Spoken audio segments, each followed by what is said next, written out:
जय माँ भवानी दोस्तों, प्रिय मित्रों। जो व्यक्ति माता दुर्गा की उपासना करते हैं उनके पास यह 5 शक्तियाँ स्वयं आ जाती है। यह 5 शक्तियाँ दोस्तों महाशक्तियों के रूप में पूजी जाती है और इन 5 शक्तियों का ना तो कोई मुकाबला है और ना ही इनका कोई तोड़ है। यह 5 शक्तियाँ हर वह चीज़ आपको देने में सक्षम है जो आप पाना चाहते हैं। आप अपने भौतिक जीवन को सुखमय बनाना चाहते हैं या आप अपने आध्यात्मिक जीवन को सुखमय बनाना चाहते हैं, तो इसके लिए यह शक्तियाँ समर्थ होती है। यह शक्तियाँ आपके भौतिक और आध्यात्मिक जीवन को गति प्रदान करती है। यह शक्तियाँ आपको उस स्टेज तक लेकर जाती है जहां आपको मोक्ष की प्राप्ति होती है। यह 5 शक्तियाँ माता दुर्गा के बहुत निकट होती है दोस्तों। जो भी व्यक्ति माता दुर्गा की साधना करता है तो सबसे पहले यह 5 शक्तियाँ ही आकर उसकी परीक्षा लेती है। माता दुर्गा तो बहुत बाद में आती है दोस्तों, पर यह 5 शक्तियाँ सबसे पहले आती है। कौन कौन सी यह 5 शक्तियाँ हैं, आज की वीडियो में हम इसकी जानकारी आपको देंगे दोस्तों। अगर आप भी माता दुर्गा के भगत हैं तो कमेंट बॉक्स में जय माता दी लिखकर ज़रूर शेयर करें और साथ ही अगर आप पहली बार हमारे चैनल पर हैं तो हमारे चैनल को सब्सक्राइब और लाइक अवश्य कीजिए दोस्तों। साथ ही बेल आइकन के निशान को प्रेस कर लीजिए ताकि पूजा पाठ और साधनाओं से संबंधित जानकारी आपको इस चैनल पर मिलती रहे। सबसे पहली शक्ति होती है दोस्तों भैरव बाबा की। जो माता दुर्गा की उपासना करते हैं उनके पास सबसे पहले प्रसन्न होकर भैरव बाबा की शक्ति आती है। भैरव बाबा माता दुर्गा के सदैव साथ रहते हैं और सदैव माता दुर्गा के पीछे चलते हैं। माता दुर्गा के साथ भैरव बाबा और हनुमान जी महाराज सदैव चलते हैं। आगे हनुमान जी चलते हैं और पीछे भैरव बाबा चलते हैं। माता के 51 शक्ति पीठों में हर स्थान पर भैरव बाबा किसी न किसी रूप में विद्यमान है, विराजित हैं। वैसे तो 64 भैरव कहे जाते हैं। कहा जाता है कि जो व्यक्ति शनि, राहु और केतु की दशा से पीड़ित है वह अगर 7 गुलगुले, जिसे हम मीठे पुए कहते हैं, वह बनाकर, जो कि आटे और गुड़ के घोल से बनाए जाते हैं, सरसों के तेल में या घी में उनको तला जाता है, उन 7 गुलगुलों को उस व्यक्ति के ऊपर से, जो इन चीज़ों से पीड़ित है, 7 बार उतार कर किसी कुत्ते को अगर खिला दिया जाए तो उस व्यक्ति के ऊपर से शनि ग्रह, राहु और केतु की जो दशा होती है वह दूर हो जाती है। भैरव बाबा को हलवा, खीर, गुलगुले, जलेबी, बेसन के लड्डू, उड़द मूंग के पकोड़े बहुत प्रिय होते हैं। तो इस प्रकार से भैरव बाबा सदैव माता दुर्गा के साथ रहते हैं और जो व्यक्ति माता दुर्गा की पूजा करते हैं उनकी सदैव भैरव बाबा रक्षा करते हैं। दूसरी शक्ति जो आपको स्वयं प्राप्त हो जाती है वह होती है हनुमान जी की शक्ति।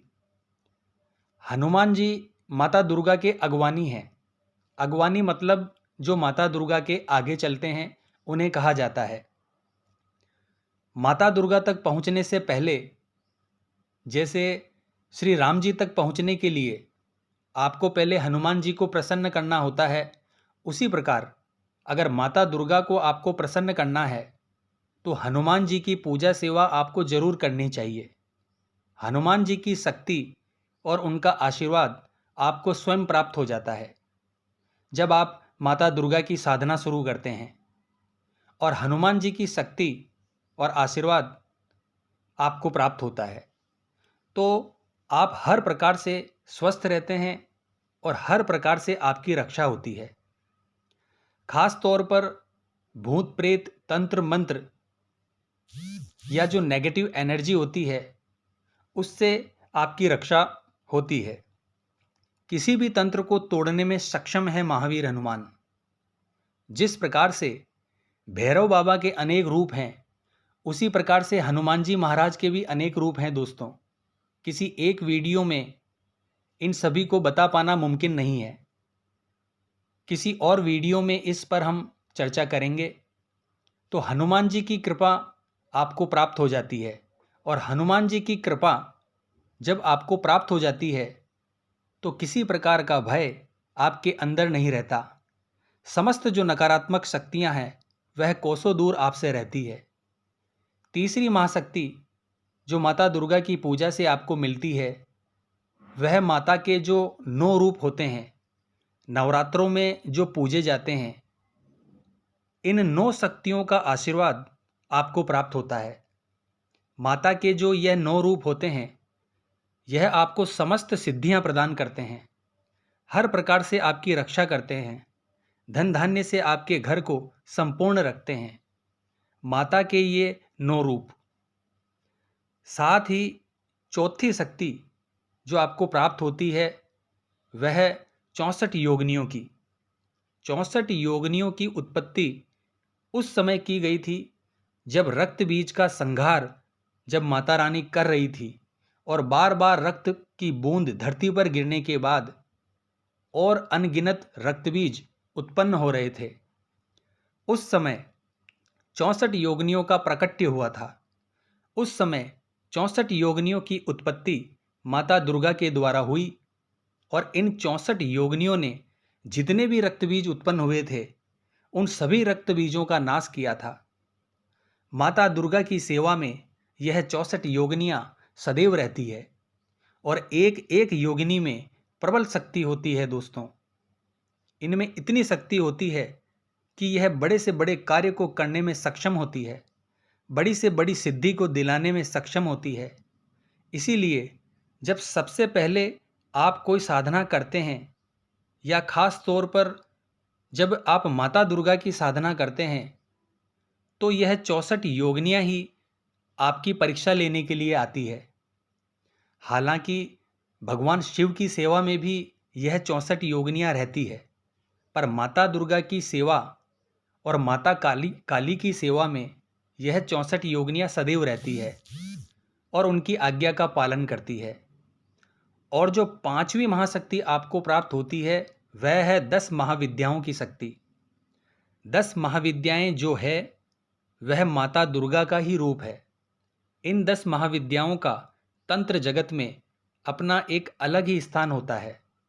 जब गुप्त नवरात्रि आती है, गुप्त नवरात्रि साधारण लोग नहीं मनाते हैं। गुप्त नवरात्रों को अधिकतर तांत्रिक या साधक ही बनाते हैं और उन नवरात्रों में साधनाएं करके महाविद्याओं को जागृत करते हैं। यह जो महाविद्याएं होती हैं यह अपने आप में असीम शक्तियों की मालिक होती हैं और यह माँ दुर्गा का ही रूप होती हैं। यह 10 महाविद्याएं माता काली, माता तारा, माता छिन्नमस्तिका, माता सारसी, भुवनेश्वरी, त्रिपुरा सुंदरी, भैरवी, धूमावती, बगलामुखी, मातंगी और माता कमला के नाम से जानी जाती है। इन 10 महाविद्याओं को प्रसन्न करके आप तमाम जो सिद्धियां हैं उनको प्राप्त कर सकते हैं। तांत्रिक जो सिद्धियां हैं उसको प्राप्त कर सकते हैं। तांत्रिक क्रियाओं की जो काट का रहस्य है वह इन 10 महाविद्याओं में ही होता है। तो जो व्यक्ति माता दुर्गा की उपासना करते हैं उस व्यक्ति पर इन 5 महाशक्तियों का आशीर्वाद उसको प्राप्त होता है। उनकी कृपा उस व्यक्ति को प्राप्त होती है और उस व्यक्ति को हर प्रकार से संपूर्ण करती है। और जिस घर में माता दुर्गा की पूजा होती है वहाँ पर यह शक्तियाँ स्वयं आकर विराजमान हो जाती है और उस घर का बेड़ा पार करती है। इसीलिए माता दुर्गा जगदम्बा है, माँ भवानी है, जगत जननी है, सिंहवाहिनी है, जो अपने भक्तों पर असीम कृपा करती है, जो अपने भक्तों को सदैव एक करुणामयी ममतामयी दृष्टि से देखती है। और अपने आंचल में उनको मोक्ष प्रदान करती है। तो ऐसी माँ दुर्गा की उपासना सभी को करनी चाहिए दोस्तों। नवरात्रे चल रहे हैं दोस्तों, और इन नवरात्रों में माता दुर्गा की विशेष पूजा आपको करनी चाहिए। मुझे आशा है यह जानकारी आपको पसंद आई होगी। तो कमेंट बॉक्स में जय माता जी जरूर लिखें। जय माँ अम्बे, जय श्री कल्याण दोस्तों।